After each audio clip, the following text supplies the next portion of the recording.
રાજ્યભરમાં 10 ઓગસ્ટથી ભાજપ યોજશે તિરંગા યાત્રા, રાજકોટથી થશે શરૂઆત। ગાંધીનગરમાં ભાજપ પ્રદેશ કાર્યાલય પર મહત્વની બેઠક મળી હતી। કેન્દ્રીય જળશક્તિ મંત્રી અને પ્રદેશ પ્રમુખ સી આર પાટીલની ઉપસ્થિતિમાં ગાંધીનગરના કોબા કમલમ પર બેઠક મળી, જેમાં તિરંગા યાત્રા અને સ્થાનિક સ્વરાજની ચૂંટણીને લઈને ચર્ચા કરવામાં આવી। 15 ઓગસ્ટની શાનદાર ઉજવણી માટે રાજ્યભરમાં 10 ઓગસ્ટથી ભાજપ તિરંગા યાત્રા કાઢશે, જેની શરૂઆત રાજકોટથી કરાશે। 10 ઓગસ્ટે ભાજપની તિરંગા યાત્રાની શરૂઆત રાજકોટથી થશે, જે તિરંગા યાત્રામાં મુખ્યમંત્રી ભૂપેન્દ્ર પટેલ પણ ઉપસ્થિત રહેશે। અધ્યક્ષ જેપી નડ્ડા અભિયાનનો પ્રારંભ કરાવશે। રાજકોટમાં 50,000થી વધુ લોકો તિરંગા યાત્રામાં જોડાશે। 11 ઓગસ્ટે સુરતમાં તિરંગા યાત્રાનું આયોજન કરવામાં આવશે। સુરતમાં 1 લાખથી વધુ લોકો તિરંગા યાત્રામાં જોડાશે। સુરતની તિરંગા યાત્રામાં મુખ્યમંત્રી અને સી આર પાટીલ જોડાશે। 14 અને 15 ઓગસ્ટે હર ઘર તિરંગા યાત્રા યોજાશે। યાત્રાને સફળ બનાવવા મંડળ પ્રમુખથી લઈને મંત્રીએ જવાબદારીઓ સોંપી દેવામાં આવી છે। ભાજપનો હર ઘર તિરંગા કાર્યક્રમ થકી ઉજવાશે સ્વાતંત્ર્ય પર્વની ઉજવણી। 585 મંડળોમાં પદયાત્રા યોજાશે। જંગલ વિભાગના ઉમેદવારો સાથે ગાંધીનગરમાં જંગલી વર્તન, ઉગ્ર આંદોલનના 30 કલાક બાદ એક માંગ સ્વીકારાઈ।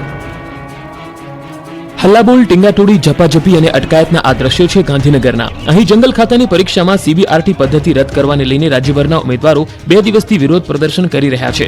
રાત દિવસ ઠંડી વરસાદ વચ્ચે વિરોધ કરતા હજારો વિદ્યાર્થીઓ સાથે ગાંધીનગર પોલીસે જંગલી વર્તન કર્યું।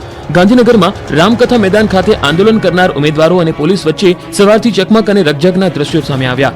ઉગ્ર વિરોધ પ્રદર્શન કરતા માહોલ તંગ બન્યો હતો। પોલીસે 300થી વધુ ઉમેદવારોની અટકાયત કરી હતી। એટલી મોટી સંખ્યામાં ઉમેદવારો વિરોધ કરતા હતા કે પોલીસનો ડબ્બો નાનો પડ્યો હતો। અટકાયત કરાયેલા ઉમેદવારોને પોલીસ સ્ટેશને લઈ જવા માટે બસ બોલાવી પડી હતી।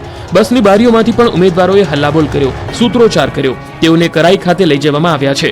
નોંધનીય છે કે સીબીઆરટી પદ્ધતિ અને નોર્મલાઇઝેશન કર્યા બાદ પીડીએફ જાહેર કરવાની માંગ સાથે ઉમેદવારોએ સોમવારથી ગાંધીનગર રામકથા મેદાનમાં આંદોલન શરૂ કર્યું હતું। રામકથા મેદાનમાં પોલીસ દ્વારા ચુસ્ત બંદોબસ્ત મૂકવામાં આવ્યો હતો। આંદોલન કરવાની પરમિશન આપવામાં આવી ન હોવાથી પોલીસ દ્વારા કાર્યવાહી કરવામાં આવી।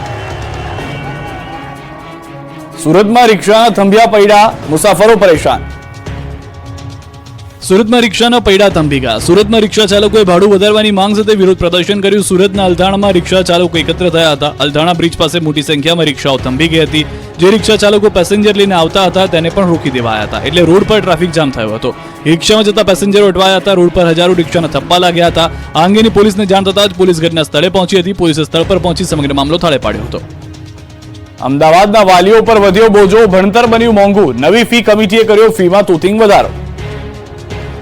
અમદાવાદના ખાનગી સ્કૂલની ફીમાં તૂતિંગ વધારો થયો છે। નવી ફી કમિટીએ વાલીઓ પર કમરતોડ બોજ નાખ્યો છે। અમદાવાદ સહિતના 4 ઝોનની નવી ફી કમિટીએ ફીમાં વધારો કર્યો છે। અમદાવાદ ઝોનની કમિટી દ્વારા શહેરની બાકી રહેલી 150થી વધુ સ્કૂલોમાંથી કેટલીક સ્કૂલની નવી ફી નક્કી કરી દેવામાં આવી છે, જેમાં દરખાસ્ત કરનારી સ્કૂલની ફીમાં 5થી 7% વધારો કરવામાં આવ્યો છે। એફઆરસી દ્વારા 3000થી 12000નો કરાયો છે ફી વધારો। અમદાવાદની ઇન્ટરનેશનલ સ્કૂલમાં સૌથી વધુ 12000નો વધારો કરાયો। ત્યારે કઈ સ્કૂલમાં કેટલી ફી વધી તેના પર નજર કરીએ તો અમદાવાદ ઇન્ટરનેશનલ સ્કૂલની ફી 1.08 લાખથી વધીને 1.20 લાખ થઈ। એપોલો ઇન્ટરનેશનલ સ્કૂલની ફીમાં 5000નો વધારો કરતા 99000થી વધીને 1,04,000 થઈ। ગ્લોબલ ઇન્ડિયન સ્કૂલમાં 4000નો વધારો કરતા ફી 91000થી વધીને 95000 કરાઈ। ડીપીએસ બોપલની ફી 4000 વધતા 80000થી વધીને 84000 થઈ। શિવાસી સ્કૂલની ફી 57500થી વધીને 61000 થઈ। KN પટેલ સ્કૂલની ફી 77000ની 81000 થઈ। સંત કબીર સ્કૂલની ફી 95400ની 97900 થઈ। HB કાપડિયા સ્કૂલ 57000ની 60000 થઈ। આનંદ નિકેતન સ્કૂલની ફી 83000 રૂપિયા હતી, જે વધીને 91000 રૂપિયા થઈ। SH ખારાવા સ્કૂલની ફી 32000 રૂપિયા હતી, જે 35000 રૂપિયા થઈ। નવા શૈક્ષણિક વર્ષથી ફી વધારો લેવાનો શરૂ કરી દેવામાં આવ્યો છે। ભક્તોને શિવભક્તિ કરવી મોંઘી પડશે, ફૂલોના ભાવમાં ભડકો। પવિત્ર શ્રાવણમાં શરૂ થતા જ શિવ ભક્તોને ભક્તિ મોંઘી પડવાની છે, કેમ કે શ્રાવણમાં શરૂ થતા જ ફૂલોના ભાવ જોરદાર ફૂલ્યા છે। શ્રાવણ મહિનાની શરૂઆતમાં જ ફૂલોના ભાવ આસમાને પહોંચ્યા છે। સામાન્ય દિવસોમાં જે ફૂલનો ભાવ 40થી 50 રૂપિયા પ્રતિ કિલો મળી રહ્યા હતા, તેના ભાવ હાલમાં 300થી 400 રૂપિયા પ્રતિ કિલો છે। તેથી ભક્તોને આ વર્ષે શિવજીની આરાધના માટે ફૂલોમાં કાપ મૂકવો પડે તેવી શક્યતા છે।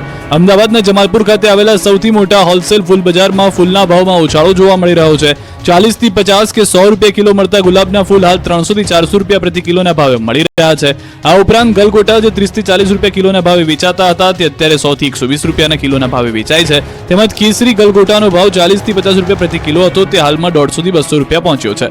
તો બીજી તરફ સુશોભનમાં અને પૂજાહારમાં વપરાતા કુલ 80થી 100 રૂપિયા પ્રતિ કિલો મળતા હતા, તે હાલ 250થી 300 રૂપિયા પ્રતિ કિલો મળી રહ્યા છે। ત્યારે લીલીના ફૂલ 500 રૂપિયા કિલો મળી રહ્યા છે. કમળના ફૂલના ભાવમાં પણ વધારો જોવા મળી રહ્યો છે. 10 રૂપિયામાં 2 કે 3 કમળના ફૂલ મળતા હતા તે હાલ 10 થી 15 રૂપિયામાં એક ફૂલ મળી રહ્યું છે. બીલીપત્રની 50 રૂપિયાની એક જોડી મળી રહી છે. વેપારીઓના મતે એક તરફ વરસાદને કારણે ફૂલની આવક થોડી ઘટી છે, પરંતુ તેની સામે માંગ વધી છે, જેના કારણે ફૂલ મોંઘા થયા છે. નાસિક, નારેશ્વર, ધોળકાથી ગુલાબ આવી રહ્યા છે, જો કે આગામી દિવસોમાં પણ તેજી યથાવત રહેશે તેવું વેપારી જણાવી રહ્યા છે. રાજકોટ મનપાના પૂર્વ ચીફ સિટી એન્જિનિયર અલ્પના મિત્રાના ઘરે વિજિલન્સના દરોડા, મળ્યા દસ્તાવેજ. 20 લાખની લાંચ કેસનો આંક 1.5 કરોડે પહોંચ્યો છે. રાજકોટ મનપામાં ભ્રષ્ટાચાર અધિકારીઓની લાંબી યાદી થતી જાય છે. મ્યુનિસિપલ કમિશનરના આદેશ બાદ પૂર્વ chief city engineer alpana Mitra સામે તપાસ શરૂ કરાઈ છે. અલ્પના મિત્રા સામે વિજિલન્સ તપાસમાં ઘરમાંથી દસ્તાવેજો મળી આવ્યા છે. ડ્રેનેજ શાખા, વોટરવર્ક શાખાની જુદી જુદી 40 ફાઇલો તેમના ઘરેથી મળી આવી છે. સાથે જ મેજરમેન્ટ બુક, બિલ સહિતના દસ્તાવેજી પુરાવા પણ મળ્યા. અલ્પના મિત્રાએ ત્યાં કોણ કોણ ફાઇલ લઈને ગયું હતું તે પણ સ્પષ્ટ થઈ ચૂક્યું છે. જોકે અલ્પના મિત્રા દસ્તાવેજની વાતથી અજાણ હોવાનો ડોળ કરતા દેખાયા. રાજીનામું મંજૂર થયા બાદ પણ કોઈ પણ અધિકારી કે કર્મચારી ફાઇલોમાં સહી તેમજ અન્ય કોઈ પણ બાબતે નિર્ણય ન લઈ શકે, ત્યારે આ મામલે મ્યુનિસિપલ કમિશનર ડીપી દેસાઈનું નિવેદન સામે આવ્યું છે. સમગ્ર મામલાને સીસીટીવી એકત્ર કરવાની કામગીરી ચાલી રહી છે. શા માટે ફાઇલો લઈ જવાઈ હતી તે બાબતે નિવેદન નોંધાશે. તપાસ બાદ સત્તાનો દુરુપયોગ કરનાર વિરુદ્ધ કાર્યવાહી કરાશે. બીજી તરફ અલ્પના મિત્રાએ આ ફાઇલો પોતાના ઘરે કેવી રીતે આવી તેની વિશે અજાણ હોવાનો લૂલો બચાવ કર્યો, પણ મહાનગરપાલિકાઓમાં કેટલા સાગઠિયા છે તે સવાલ ઉભો થઈ રહ્યો છે. સુરતમાં વિપક્ષે કેક કટિંગ કરી ખાડાનો જન્મદિવસ ઉજવ્યો. સુરત શહેર ખાડાઓનું શહેર બની જતા સુરતમાં વિપક્ષ દ્વારા અનોખો વિરોધ નોંધવામાં આવ્યો. તો રસ્તામાં પડેલા ખાડા પર કેક કટિંગ કરીને ખાડાનો જન્મદિવસ ઉજવવામાં આવી અનોખી રીતે વિરોધ કરવામાં આવ્યો. સુરત શહેરમાં વરસાદી માહોલ બાદ અનેક વિસ્તારોમાં રસ્તામાં ખાડા પડ્યા છે, જેને લઈને લોકોને હાલાકી પણ પડી રહી છે. બીજી તરફ મનપા દ્વારા પણ રોડ રસ્તાઓ રિપેરિંગની કામગીરી શહેરમાં કરવામાં આવી રહી છે, જે દરમિયાન આમ આદમી પાર્ટી દ્વારા ખાડાઓને લઈને અનોખી રીતે વિરોધ કરવામાં આવ્યો. પર્વત પાટિયા વિસ્તારમાં વિપક્ષ નેતા પાયલ સાકરિયા સહિત આમ આદમી પાર્ટીના કોર્પોરેટરોએ ખાડામાં કેક કટિંગ કરીને ખાડાનો જન્મદિવસ ઉજવી અનોખી રીતે વિરોધ કરવામાં આવ્યો હતો. આ ઉપરાંત ભાજપ વિરુદ્ધ સૂત્રોચ્ચાર કરીને વિરોધ કરવામાં આવ્યો હતો. બીજી તરફ પોલીસ પણ ત્યાં પહોંચી હતી અને વિરોધ કરી રહેલા લોકોની અટકાયત કરી હતી. અમદાવાદમાં 4 વર્ષમાં પડ્યા 319 ભૂવા, માત્ર 2 માસમાં પડ્યા 40 ભૂવા. અમદાવાદ ભૂવાઓનું શહેર બની ગયું છે તે મહાનગરપાલિકાએ પુરવાર કરી દીધું. મહાનગરપાલિકાએ પોતાની જ પોલ ખોલી હોય તેમ છેલ્લા 4 વર્ષમાં પડેલા ભૂવાના આંકડા જાહેર કર્યા છે. અમદાવાદમાં 4 વર્ષમાં 319 ભૂવા પડ્યા, એટલે જ અમદાવાદ એટલે ભૂવાઓનું શહેર. આવી ઉપમા આપવી ખોટી ના ગણાય. ચોમાસું આવતા જ અમદાવાદમાં ઠેર ઠેર મસમોટા ભૂવાઓનું સામ્રાજ્ય જોવા મળી રહ્યું છે. ચાલુ સિઝન દરમિયાન જ શહેરમાં 40 થી વધુ ભૂવા પડ્યા છે, જ્યારે છેલ્લા 4 વર્ષમાં 319 ભૂવા પડ્યા છે, એટલે કે બ્રેકડાઉન થયા છે. પણ શહેરમાં આટલા ભૂવા કેમ પડે છે? આખરે આ ભૂવા પડવા પાછળનું કારણ શું છે તે જાણવા માટે અમે એનાલિસિસ કર્યું તો ચોંકાવનારો કારણો સામે આવ્યા. ભૂવા પડવા પાછળનું એક મુખ્ય કારણ છે ડ્રેનેજ લાઇન. 40 થી 50 વર્ષ જૂની ડ્રેનેજ લાઇનમાં મિથેન નામનું ઝેરી ગેસ ઉત્પન્ન થવાથી નુકસાન થાય છે. શહેરમાં કુલ 3470 કિલોમીટર લાંબુ ડ્રેનેજ લાઇન નેટવર્ક છે, ત્યારે એએમસી વર્ષો જૂની લાઇનનું રિહેબિલિટેશન કરી રહી છે, જેથી તેના આયુષ્યમાં વધારો થાય. આ બાજુ નગરોળ તંત્રના વાકે અમદાવાદમાં વધુ એક ભૂવો પડ્યો. પૂર્વ વિસ્તારમાં મેઇન રોડ પર ભૂવો પડ્યો છે. ઠક્કર બાપા એપ્રોચથી નરોડા જતા રોડ પર ભૂવો પડતા હાલાકી વિપક્ષના કોર્પોરેટરે વિડીયો બનાવી કર્યો વાયરલ. સ્થળ પર પહોંચી ભૂવાની સમસ્યાને લઈ એએમસી સામે કર્યા આક્ષેપ. અમદાવાદના અંડરબ્રિજમાં પાણી ભરાશે તો તુરંત અંડરપાસના બેરિકેડ બંધ થશે.